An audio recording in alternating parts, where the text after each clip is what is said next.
Hi all, thanks for joining us this morning and welcome to the Time Management webinar. Before I hand over to our expert Lou, I'll give you a quick bit of context. Talent has been a huge talking point in the industry for a while now, and we recognise that to keep good people we have to invest in them. Of course, as your association, it's important we support you in every way we can. So on the back of the AEO forums, which focuses on the marketing, sales and ops functions, we'll be rolling out a whole series of webinars dedicated to your role. On that note, I'll hand it over to Lou to kick off the first webinar from our Leaders of Tomorrow's programme for the Ops stream. Thank you, Carmen, for that introduction. My name is Lou Kiwanuka, and I would like to welcome you to the first AEO Ops webinar. This first session is aimed at junior or relatively new entrants in the world of operations, or to be frank, anyone who just sometimes feels overwhelmed by the sheer volume of workload. By the end of this session, you should have as a minimum a couple of extra tricks up your sleeve to help you manage this. So why am I talking to you about this? I run the team at Event Shaper, a company that manages about exhibitions. There are 12 of us in the team, and we range from fresh out of college to not very fresh from the University of Life. One element, though, is we all have time to get a bit out of control. Being an external resource, it's not our client's concern or your show director's concern how we manage the ebb and flow of show life, and this takes the analogy of a swan pedaling like hell but seemingly demure on the surface to a different level, one I know you all experience yourselves. The tips and tricks that I've acquired along the journey of my career are what I'm about to deliver. The journey is not, however, over, so there's always something new to learn, and if you have your own ideas and tricks, please do add them into this session, as I'm sure it will help everybody else as well.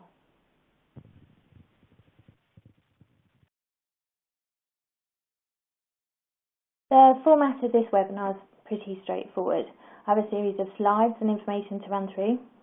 You can hear me, I can't hear you. Some close to me might say I'd relish this format, but let's face it, it could get pretty dull listening to me for too long, so we'll try and make this as interactive as possible. Do chip in with any suggestions or comments, as I'm sure the group would really benefit. And as always, there is no silly question in this webinar or indeed our jobs. But if you prefer to speak to me directly, then fire over an email at the end. I'll make sure my details are at the end of the presentation. We also have a download show checklist template that will be available for you sometime probably next week. We reference it from time to time in this presentation, so don't despair, you can get your hands on it at the end. This checklist should help you if you don't already have one in place, or if you have a checklist in place, it will be great to cross-check against this one and see if there's any tweaks you can make. In the meantime, if you can use the question function on this webinar, that would be amazing. We'll try and get the ball rolling and make it a successful session for everybody. So let's get started. Okay, so who are we and what kind of person does the job that we do? And are we part of the problem? I would argue that every ops manager wants to know about everything that crosses their path. Even when it doesn't cross our path, we're constantly thinking about those pesky sales guys who've forgotten to mention something. We search for problems where there might not be any, and there's also an expectation in today's world that it will take as long to reply as it will to ask. So, for example, how many times have you received an email that has been bashed out in a matter of seconds, but the response is going to take you an hour? On top of that, we love to code, and we have an order to our ever-growing list. And we're, quite frankly, control freaks. Not only are we control freaks at work, we give it a good bash at home too. And now consider the job.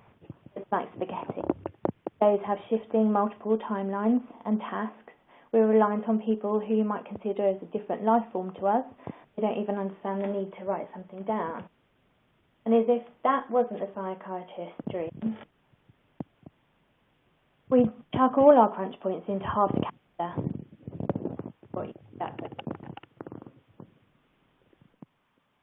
Imagine this glass is your brain, the water is the information. No one I know can sustain this without something going wrong. If there's no way to process the information at the speed it's going in, then this is when we face, at minimum, a shockingly rubbish day. At worst, we're talking burnout, exhaustion and stress. How many of you recognise this as representation of a time in your work life? Feel free to comment on that one. Even if you don't tap anything into the feedback function, keeping this message in your mind might help.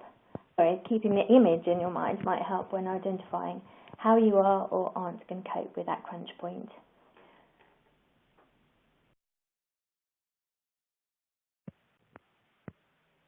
So we're going to now look at what tools are in your toolbox to help you cope. At this time, it would be great if you could think of one thing that you do or use to manage your time and why it works so well for you. You can pop that into the feedback function and we can pick these out and add them into the mix as we go along.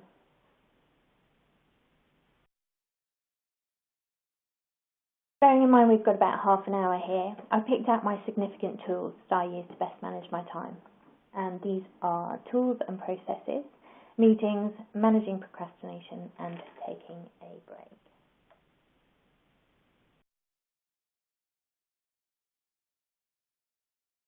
No doubt your company has software already set up, so you might need to work with what you have. My experience is based largely on Outlook and Basecamp, but other software is of course available. Regardless of the particular software though, there are some basic areas that are usually covered in most. So I'm going to rely on the assumption that you have something that you can load a checklist into and categorise it in some way, shape or form. If you don't use a system and have nothing but Outlook to your hand, then I really would recommend you get to know Outlook tasks intimately. They're not perfect, but it's a good start. Don't worry about trying to read the image on here. This is just a snapshot of the checklist you're going to be getting as download at the end.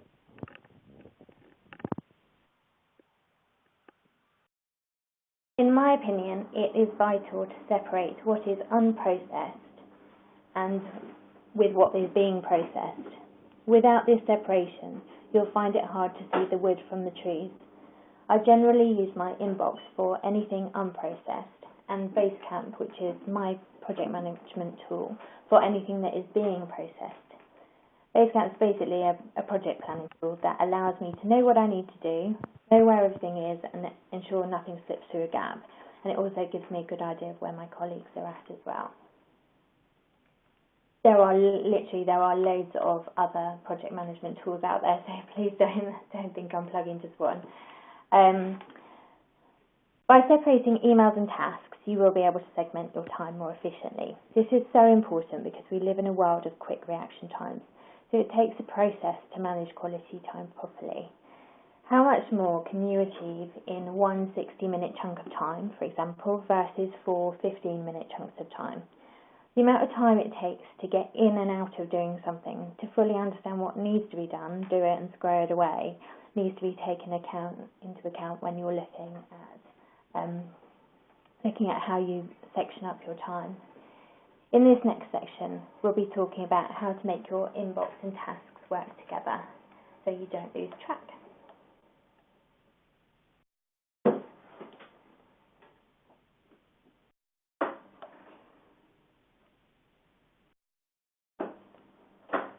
Sorry, just a technical glitch there. One sec. Okay, let's start off with reactive stuff, the emails. This element does seem to be getting harder and harder to keep control of as show teams embrace the CC function. The more this happens, the more you need to use your inbox as a processing point. The first step is sorting the wheat from the chaff. Skim through and remove anything that doesn't require your attention. Since the goal is to keep your inbox for anything unprocessed, see it purely as a sorting place. For example, a request might come in for some extra AV from your event director or content manager. You don't have any other AV bits to do at the moment on your immediate list, but you've got something set for next week that's got AV written all over it. So copy the text from your email, open up your AV task that's in for next week, paste the info in there, and then when you're ready, you can send them off in one go using an accumulated task rather than drip feeding little changes to people as you go along. And then, believe it or not, for some of you, delete the email. If you need to reference the date it was sent, you can always check your deleted items at a later date. Otherwise, all the info you need should be in the body of that task.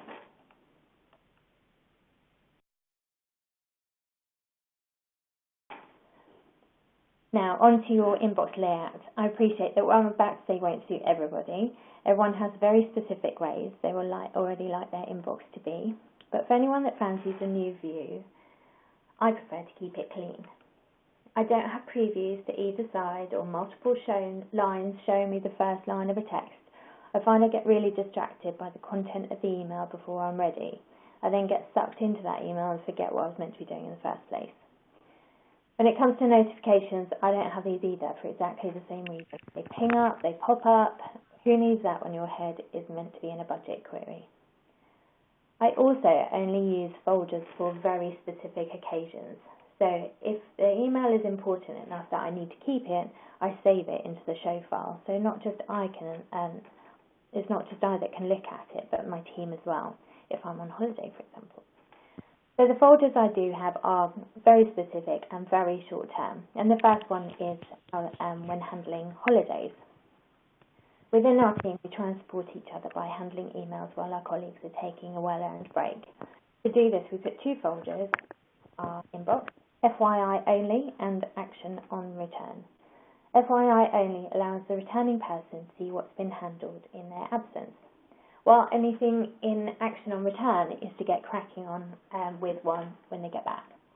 The emails sat in action on return have also been responded to with a holding email to check that an answer can wait until that person's back. The next two tips are for crunch points, the point where you just need to get on site. For this, I use a handy little signature, which is usually left for your address and your contact details and bits and pieces. But I have a whole bunch of signatures that I draw on quickly, which saves me having to tap out the same email over and over and over again. So for this one, I basically write a signature that says, "Thank you, I've got it, just heading off on site. Is there any chance it can wait till Monday?" And then anything that comes in, I literally hit signature and send it off, and then pop that into a folder that says "when open." And if I put a star before it, it means it sits at the top of my folder. So it's a constant reminder that once I've opened, had a cup of tea, sat down, had the breakdown meeting, I can then tackle my when open folder. An additional option in those crunch points is separating out priorities by having folders for the day that you are going to handle it. Sometimes we just are swamped by the sheer volume of emails that we've got to get through, and this is a good way to kind of go, right, I'm going to deal with that on Tuesday, or that's not a priority, I'll do that when I've done everything else. So literally I have a folder that says Tuesday, Wednesday, Thursday, and each day I go to that. Be aware of this though, you need rules for this and you need to be strict on yourself.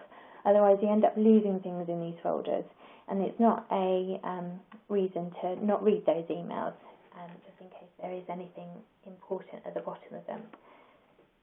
So if you use folders at all, in my opinion, they should be a very short-term affair, a couple of days at most. Categories.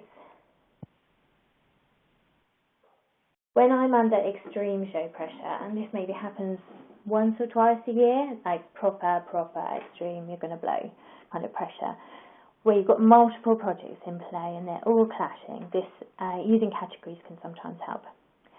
By using this function, you can assign all the emails in your inbox according to the show they relate to, and in this way you can sort emails and focus your mind on one show at a time. This can really help when you are just needing to divide up your day between shows, and you can easily concentrate on just those emails relating to the one you're working on in that time frame. I generally find that this isn't something I feel the need to do on a daily basis, though some people do manage their emails in this way. I just haven't got my head around that bit yet. So, is this making any sense? That's the bit on emails. I'm going to pause briefly, see if anything's come in terms of questions or feedback, and while I do that, I'm also going to have a sip of tea before I get croaky. No, not much in there. If it doesn't make sense, do let me know. Or likewise, if you've got these any extra tips, feel free to share.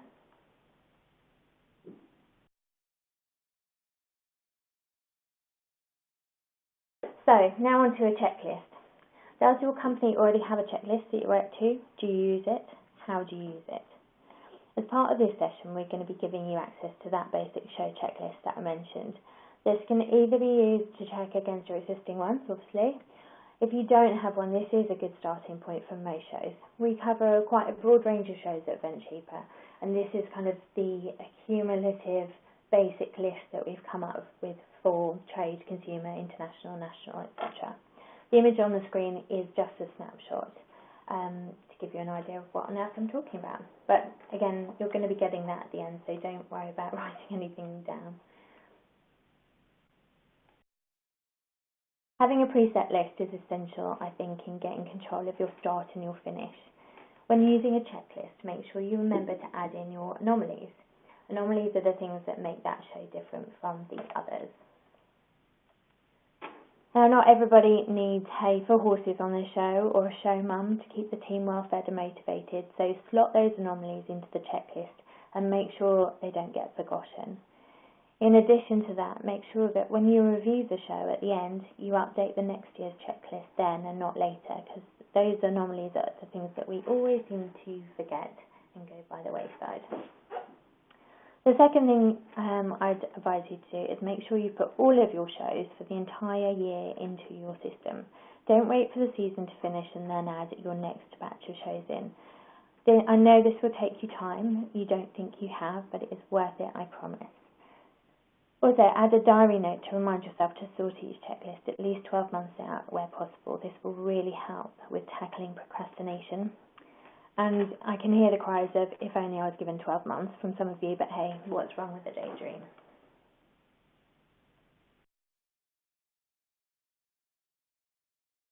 Now that you've chucked all your shows for the year into the mix, you should be able to see where your crunch points are. This is the single most important thing in managing your time, and without this knowledge, you really don't stand a chance of seeing the train coming down the tracks. In a perfect world, I would suggest that five tasks a day might be manageable, depending on your experience and what task it is, obviously. If you have more than this at times, then look to see what can be pushed back or brought forward. Figuring out when you're going on holiday and not forgetting Christmas, of course, clear out any tasks on the days you know you're not going to be in the office. If you do this before you even submit your holiday request, you'll feel more confident with your getaway plan. Getting away is enough of a challenge, and coming back is often twice as bad, so ask colleagues to help with any tasks that can't be moved on these days.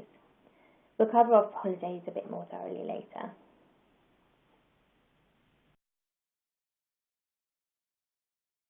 Final top tip in this section is use the same words.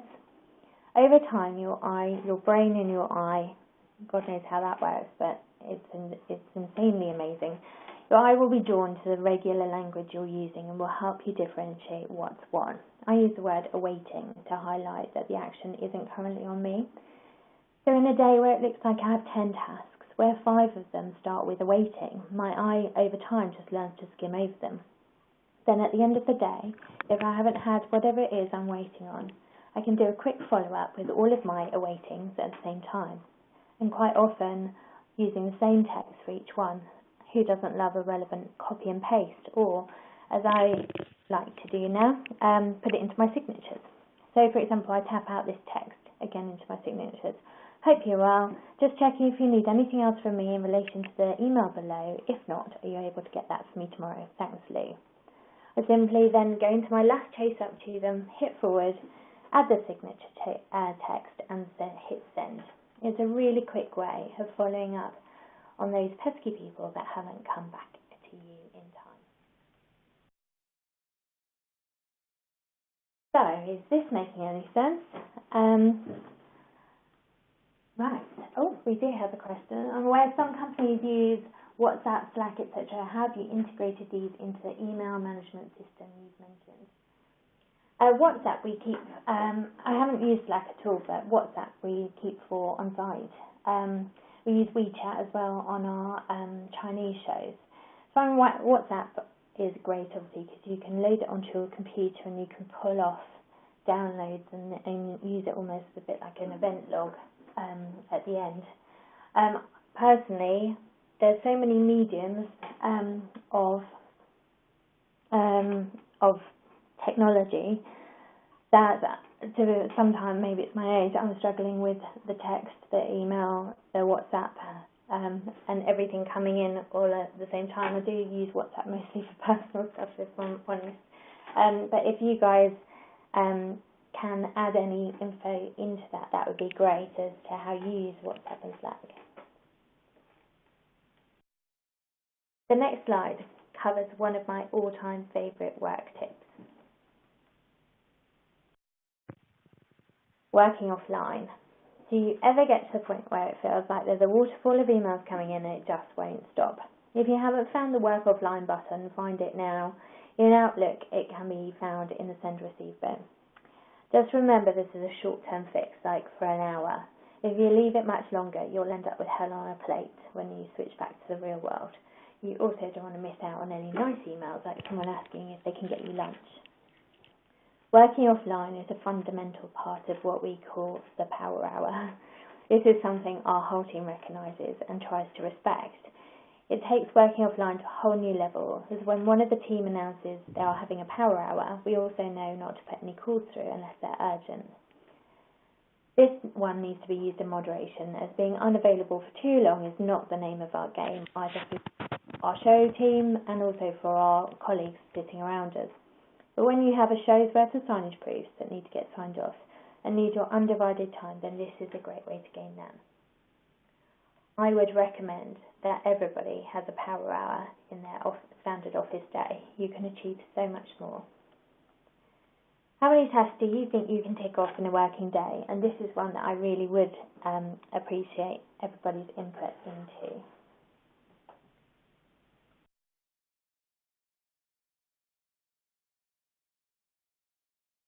Some days are more productive than others, but after watching the whole of my business from the back end of our software system, our lowest is usually around 11 tasks per day, which is just shy of 1 task per person, and a good day is around 40 tasks. So to put that in context, that means that on a good day in the Event Shaper world, everyone is ticking 3 things off their list. Does that surprise you? It certainly surprised me, but don't forget, it's not often that us ops people actually tick things off, i.e. completely, utterly finish the task until the show opens. In between time, it's going back and forth until we can take it to a complete. Had a question pop up on that one. Realistically, how much time would you assign to time management when your management of your workload on a regular work day, the time management side itself? Well, now here's the beauty on this one, because if you just get into the process of sorting, it becomes a natural thing. All the time that you are managing your emails already in a way, and then the other stuff, the time that you're flitting in between is the time that you're going to be saving. And in that time that you're saving, your habitual way of working will just take over, and it will just get quicker and quicker and quicker. So the whole point of using systems in the most efficient way is that actually you shouldn't need to set aside any time to manage your time. Your inbox is stuff coming in, and your project management tool or whatever, your checklist, will be the one that feeds it through. Does that make sense? If not, let me know and I'll try and explain a bit better. But I do appreciate at the beginning, when you're trying to get yourself into an efficient way of working, it feels kind of cloggy and sticky, kind of thing. It takes brain work, it takes remembering to do things over and over again. But believe me, once you get into the flow of that, and it just becomes a habitual way of working, you won't have to set aside any time at all.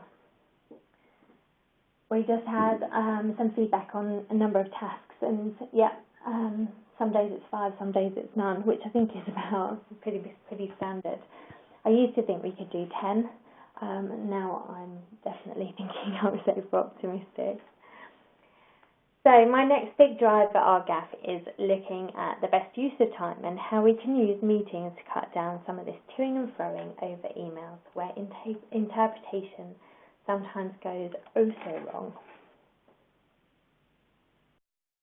Meetings have become quite unfashionable over the last few years, and the ones that happen are hardly ever as productive as you want them to be. When was the last time you came out of a meeting thinking that was a great use of time? When I was starting my career, we used to have training about meetings, and meetings, although we went too far, people did know how to run a proper meeting. And in some of our shows and the industries that we work on, you can definitely tell the difference between an industry that's set up for a decent meeting and one that just is inefficient with their time. Fear not. If you can set the right meetings at the right times, then you might find yourself cutting down some of that laptop time. The key is obviously preparation and timing, and make sure your meeting is set for the time when you have enough information to inform all the participants, but also enough time that you can still make amendments and go into production. I think this is the real key point, is that it has to be at the right time. There is no point going into a meeting if you don't have the information that the other party needs. So to do that, go back to your tasks, your checklist. If you know you've got a venue meeting coming up, keep all your non-urgent venue stuff, questions, information in your venue meeting task. In advance of the meeting, ping them an email with all the bits you need them to confirm at the meeting so that they have time to prepare. Ask them for anything they need from you and pop some time in your diary to make sure that you have all of that in place. And whatever you do, do not duplicate the meeting over an email, because what's the point in that? Make sure you know who's going to run the meeting and who's going to be in the meeting. Who's running it? Is it you? Is it them? Has an agenda been set? If it's yours, make sure it's well thought out, not just random subjects on a page, and make sure you've had input into their agenda if they're creating it. And before you go, recheck all of your tasks for anything that's vaguely venue related. This applies to all meetings. Depending on the show, most of us have venue meetings, so that was a simple one to use as an example. We've also started putting in place production meetings on some shows. Even if it's a Skype version, it just gets all the on-site being done and dusted with everybody in one place. The alternative, or the thing that we're trying to stop, is the multiple emails going out to multiple people waiting for multiple replies. They don't reply because they're busy or on site. It requires further chase-ups. We gather a schedule together, we send it out in the bottom of someone's inbox, who then doesn't read it or acknowledge it. We then, when we're on site and somebody doesn't do things at the time it was scheduled, we didn't know that they weren't going to do it, and they didn't know that we needed them to do it either, if we're just relying on people being as good at their emails as we are. Now, on to the biggie.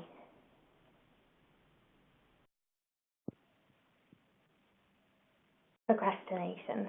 Being aware of procrastination is such an important element. I've written a blog on this, which the AEO have kindly hosted on their site. If you haven't already read it and have an interest in this lovely topic, then do have a look. Here are some of the reasons we procrastinate. We don't like it, we don't understand it, we don't want to look stupid, we keep being interrupted, it's too big a job. I guess the one that's most dangerous in that is we don't want to look stupid. If you ever need any encouragement to push this one away, then grab a seasoned ops manager, or just remember these facts. If you don't know it, someone else won't know it either. Half the time I've asked the question of the expert in the room, they haven't known the full answer either. Just because the expert knows the product, you know the environment that it's being used. So keep it simple. What, why, when, where, how. If you don't know the answer to any of those, you need to ask it. Do not assume. Find your phrase, the one that you feel comfortable with. Could you just clarify, is a good one, could you just clarify how you plan to get the helicopter in the building? Pretend I know nothing, let's start from scratch. Who, why, when, where, etc. Find that phrase that is your phrase. You feel confident in it, it reflects you, and then feel free to use it liberally. I've lost track of the times I felt like an idiot for asking a question, only to find out half the room didn't have a clue what was going on either. And the worst possible outcome is that you're known as someone who isn't afraid to ask questions, which makes you truly employable. There are a few top tips that I haven't already covered, which we'll go on to now. So, to tackle procrastination, tackle at least one thing at the bottom of your list or your inbox every day. This one sounds simple, but this is where the willpower comes in, so it will take commitment. However big your list is, find a way to highlight the 3 things you absolutely need to get done that day and do them. I put these in caps in my list to make it clearer that they are the ones that I need to do. If you've done those, pat yourself on the back, feel good about yourself, and do another. Find a friendly face, someone who is calm and not an agitator. This is so important. There are people that we're surrounded by that will either inflame a situation or calm a situation. Choose the people that you go to wisely. Recognise the type of person you are. Are you a night owl or an early riser? And now work with that. I don't mean work all night, but if your concentration levels are higher towards the end of the working day, then save your crunchy stuff until then. If it's the morning, then do your crunchy stuff in the morning. But don't try and convince yourself that you are something that you are not, and there are some inherent parts of us that we need to deal with. Bribe yourself is my favourite one. There's nothing wrong with bribing yourself with a treat every now and then just to get that job done. And it also helps with the willpower side of things about taking one thing at the bottom of your list or the bottom of your inbox every day. If you read the blog, then those aren't new to you, but worth saying twice, I feel. So you've had my top tips. Do you have any to share?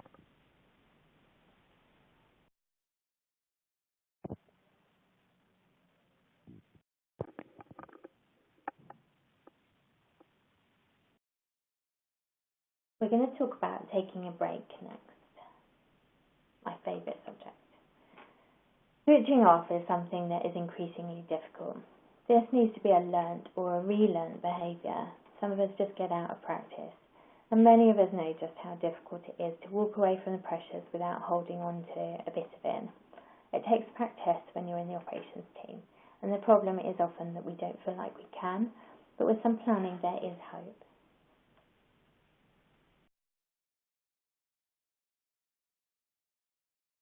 We're nearly at the end of the webinar. Before I go, I want to share these final bits that have helped me take a break without regretting it on my return. Hopefully you can use these to help switch off and become more effective when you're actually switching on.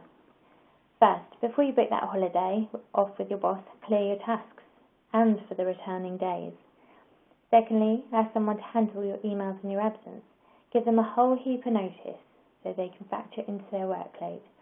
Bear in mind you might need to ask a couple of people, as not everyone will be in the office every day, and send them a diary invite so it's in their minds. It's an easy one to forget when you've said you're going to help someone and then don't. Remember the folders I mentioned earlier, action on return and FYI only. But also make sure you give them a really good briefing before you go and make sure they aren't overcommitting themselves. If they're out of the office for half the time, they're not going to actually help you much. I find that using my tasks to direct the correct response while I'm away is a great way to ensure things keep moving. For example, my task might say, awaiting George, AV quote. But in the body of the text it will say, George Jones should be emailing with a quote for the big show. Alex Taylor needs it ASAP, so can you forward to him as soon as it comes in? I've told him you'll pass it on. This doesn't always work, as often I come back and George didn't bother replying in the first place. But even if one thing moves in the right direction, it's still a bonus. Give stakeholders plenty of notice about when you're away, and encourage them, where possible, to maybe keep an email to you in their drafts. And while they think of anything that they would like to send you, maybe they could just pop it in that draft and then hit send on the day, or maybe even the day after you get back. This will save your inbox from multiple emails from the same people, and also getting the most current version of whatever it is that they need to hear. And don't raise your expectations on that one. If it happens, it's brilliant, but generally it's not going to. Might as well try and give it a go. Finally, do not schedule meetings for your first day back. It's just not worth it. So that's my shortened top tips that I've learned along the way. We're just going to look and see if there's been any questions. So if I've done something important that came up which had to be handled straight away, I write it onto my to-do list so I can tick it off to make me feel good. Yep, we've all done that. That's a great one. Boost the soul. I think the overwhelming advice on all of this is to be kind to yourself. You know, I think we're all, people expect us and we expect of ourselves to be able to achieve the impossible, but actually that's not realistic. And we don't want a whole industry burnt out and on the floor. We don't want to be the part of the industry that's, you know, dragging on our knees. We want to be part of the industry that's driving things forward and making things better. So I think, especially that bit that I just said about, you know, if you can try and encourage your event directors or your marketing managers or whoever it might be to do things like draft you an email and put everything in there, it helps them as well, and it helps educate, hopefully, that there should be less emails going around, but more managed and well thought out emails rather than just the one-liners without any information that you need. So most of you, I know, will have had a bundle of other stuff you needed to get done today. So from someone who knows it only too well, thank you for your time. I really appreciate it. And I really do hope that at least one thing might help you become more effective and less busy. So just before signing off, I'll remind you that there's that checklist that's going to be coming out to you at some point next week, I think. And my email address is on the screen for any questions or feedback you may have. Over and out. That's great. Thanks so much, Lou. Just so everybody's aware, the recording will be with you later today, so you'll be able to look back on this webinar or share with your teams. Please also look out for the feedback survey, which will be making its way to you this afternoon. As it's the first Ops webinar from our Leaders of Tomorrow program, it is important for us to sort of grasp what you guys think, so that we can ensure that you guys get the best out of this training. Our survey provider, Explory, will be sending you the survey, so please let me know if you object to your data being passed on to them for this purpose. You'll be able to find out more about the Leaders of Tomorrow program and further training on the Talent Hub page. As you can see, the link is just on that page there. Lou, as she's mentioned, has provided supporting materials to accompany this webinar, which will be available on the Member Zone next week. If you don't know what your Member Zone login details are, please get in touch. And that's it. Thanks for tuning in and have a great weekend.